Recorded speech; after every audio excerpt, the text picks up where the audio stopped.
ओम शांति। अव्यक्त महावाक्य है अलौकिक कर्म करने की कला। 12/11/72।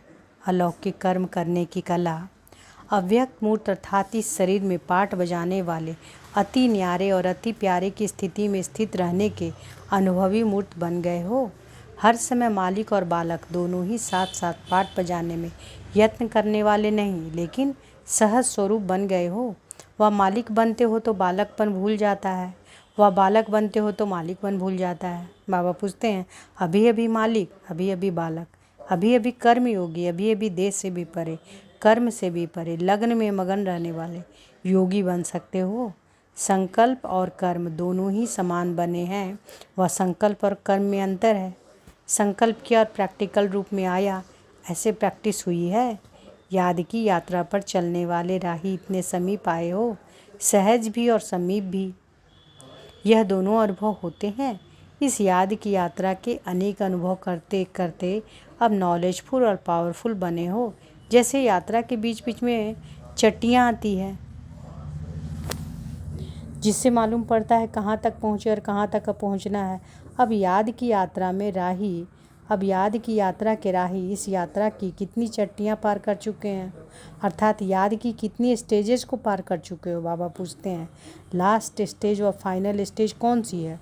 उसको ऐसे ही स्पष्ट देख और जान रहे हो। जैसे कोई वस्तु बहुत समीप और सम्मुख आ जाती है तो उसको सहज जान देख रहे हो कि अभी देखने से दूर है। देखते रहो, देखते रहते हो, वह सिर्फ जाना है। वह इतना सम्मुख व समीप आ गए हो जो कई बार उस मंजिल पर पहुँच थोड़े समय का अनुभव भी करते रहते हो। अनुभव होता है। बाबा कहते हैं, फिर उसी अनुभव में रहते क्यों नहीं हो?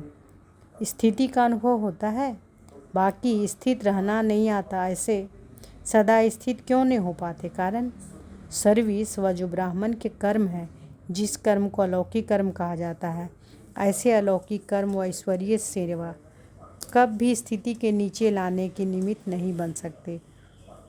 अगर कोई को ऐसा अनुभव होता है कि अलौकिक कर्म के कारण नीचे आते हैं,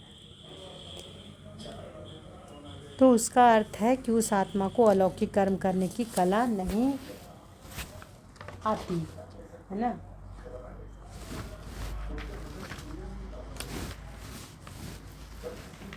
नहीं आती है। जैसे कला दिखाने वाले कलाबाज को सर्कस में काम करने वाले हर कर्म करते हुए हर कर्म में अपनी कलाबाजी दिखाते हैं, उन्हों का हर कर्म कला बन जाता है। तो क्या आप श्रेष्ठ आत्माएं, कर्म योगी, निरंतर योगी, सहयोगी, राजयोगी हर कर्म को न्यारे और प्यारे रहने की कला में नहीं कर सकते? जैसे उन्हों के शरीर की कला देखने के लिए कितने लोग इच्छुक होते हैं, आपकी बुद्धि की कला, अलौकिक कर्म की कला देखने के लिए सारे विश्व की आत्माएं इच्छुक बनकर आवेंगी।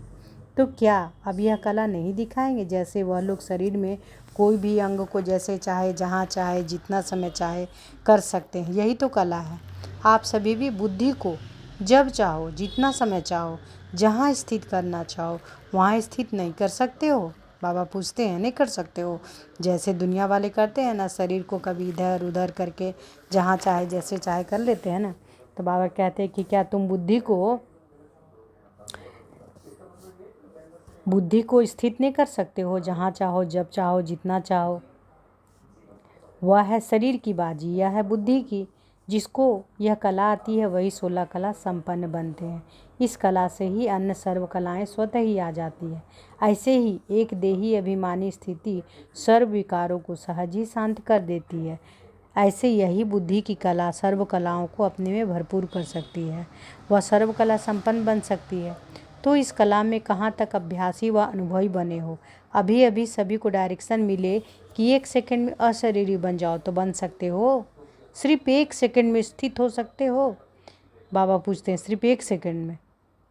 जब बहुत कर्म में व्यस्त हो, ऐसे समय भी डायरेक्शन मिले।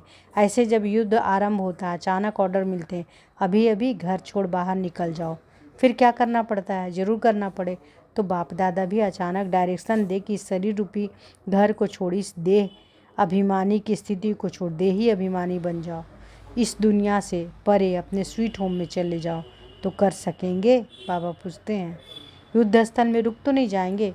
युद्ध करते करते ही समय तो नहीं बिता देंगे जाएं ना जाएं, जाना ठीक होगा या नहीं, यह ले जाएं या छोड़ जाएं, इस सोच में समय गंवा देते हैं।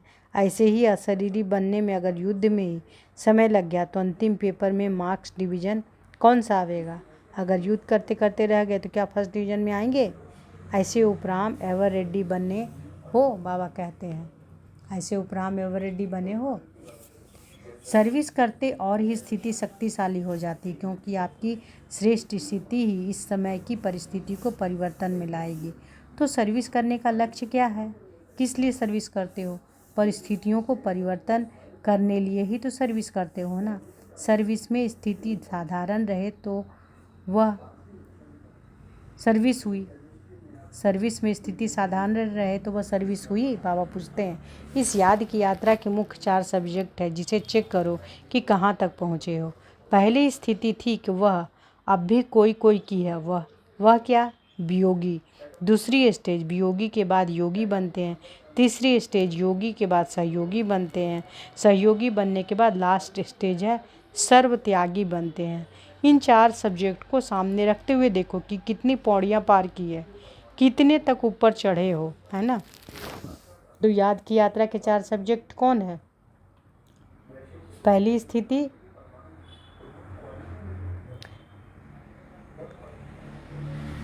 बाबा क्या करे, पहली स्थिति थी वो अब भी कोई कोई की है, वह क्या है? वियोगी। दूसरी वियोगी के बाद योगी, पहला वियोगी, दूसरा योगी, तीसरा योगी के बाद सहयोगी, और सहयोगी के बाद लास्ट स्टेज सर्वत्यागी। इन 4 सब्जेक्ट को सामने रखते हुए देखो कि कितनी पौड़ियाँ पार की, कितने तक ऊपर चढ़े हो। क्या अभी तक ही बार बार कब वियोगी तो नहीं बनते हो? सदा योगी व सहयोगी बन करके चलते हो। अगर कोई भी विघ्न आता है, विघ्न के वश होना अर्थात वियोगी होना, तो वियोगी तो नहीं बनते हो। विघ्न योग युक्त अवस्था को समाप्त कर सकता है। बाबा पूछते हैं, बाप की स्मृति को विस्मृति में ला देता है। विस्मृति अर्थात वियोगी। तो योगीपन की स्टेज ऐसे ही निरंतर रहे, जैसे शरीर और आत्मा जब तक पाठ है तब तक अलग नहीं हो पाती, वैसे बाप की याद बुद्धि से अलग ना हो। बुद्धि का साथ सदैव याद अर्थात बाप के साथ हो। ऐसे को कहा जाता है योगी, जिसको और कोई भी स्मृति अपनी तरफ आकर्षित नहीं कर पावे। जैसे बहुत ऊंची व श्रेष्ठ पावर के आगे कम पावर वाले कुछ भी नहीं कर पाते, ऐसे अगर सर्वशक्तिवान की याद सदा साथ है तो कोई भी याद बुद्धि में अंदर आ नहीं सकती। इसको ही सहज और स्वतः योगी कहा जाता है। वह लोग कहते हैं और यहाँ है स्वतः योगी, तो ऐसे योगी बने हो। ऐसा योगी सदा हर सेकंड, हर संकल्प, हर वचन, हर कर्म में सहयोगी अवश्य होगा। अगर संकल्प में सहयोगी नहीं, सिर्फ कर्म में है, वह कर्म में सहयोगी है, किसी बात में नहीं है, तो ऐसे को सहयोगी के स्टेज तक पहुँची हुई आत्माएं नहीं कहेंगे।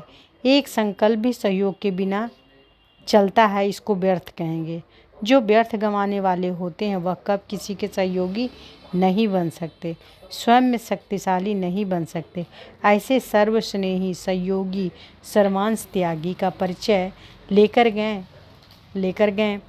जैसे ब्राह्मण आत्माओं में मेजॉरिटी के स्टेज में विशेष गुण प्रसिद्ध दिखाई पड़ते हैं, एक प्योरिटी और दूसरा स्नेह। इन 2 बातों में मेजॉरिटी पास है। ऐसे ही सर्विस के रिजल्ट में स्नेह और प्योरिटी यह स्पष्ट दिखाई देता है अथवा आने वाले अनुभव करते हैं। लेकिन जो नवीनता व नॉलेज की विशेषता है वह नॉलेजफुल स्टेज व मास्टर सर्वशक्तिवान की स्टेज व सर्वशक्तिवान बाप की प्रैक्टिकल कर्तव्य की विशेषता विशेष रूप से जो अनुभव करने का है वह अभी कमी है। शक्ति अवतार जो नाम वाला होना है वह शक्ति रूप का व सर्वशक्तिवान बाप का पूरा परिचय अनुभव करते हैं। आपके जीवन से प्रभावित हुए, स्नेह और सहयोग से प्रभावित हुए, लेकिन श्रेष्ठ नॉलेज और नॉलेजफुल के ऊपर इतना प्रभावित हुए जैसे निमित्त बने हुए ब्राह्मण स्वयं शक्ति रूप का अनुभव अपने से भी परसेंटेज में करते हैं। ऐसे ही सर्विस के आईने में शक्ति रूप का अनुभव स्नेह और सहयोग की तुलना में कम करते हैं। जो कुछ चल रहा है, जो कर रहे हैं, वह ड्रामा प्रमाण बहुत अच्छा है, लेकिन अभी समय प्रमाण, समीपता के प्रमाण, शक्ति रूप का प्रभाव स्वयं शक्ति रूप हो दूसरों के ऊपर डालेंगे तभी अंतिम प्रत्यक्षता समीप ला सकेंगे। शक्ति का झंडा लहराओ। जैसे कोई झंडा लहराया जाता है तो ऊंचा होने के लिए सभी की नज़र ऑटोमेटिकली जाती है। ऐसे ही शक्ति का झंडा अपनी श्रेष्ठता व सारी सृष्टि से नवीनता का झंडा अब लहराओ। जो कहाँ भी किस आत्मा को अनुभव नहीं हो सकता, ऐसा विशेष अनुभव सर्व आत्माओं को कराओ। तो सर्विस दर्पण हुआ ना। अपने सर्वशक्ति स्वरूप में से सर्वशक्तिवान बाप का परिचय देने वाले, अपनी शक्ति द्वारा सर्व शक्तियों का साक्षात्कार कराने वाले, विश्व पर शक्ति का झंडा लहराने वाले स्नेही सहयोगी और शक्ति रूप श्रेष्ठ आत्माओं को बाप दादा का याद प्यार और नमस्ते। अच्छा, ओम शांति।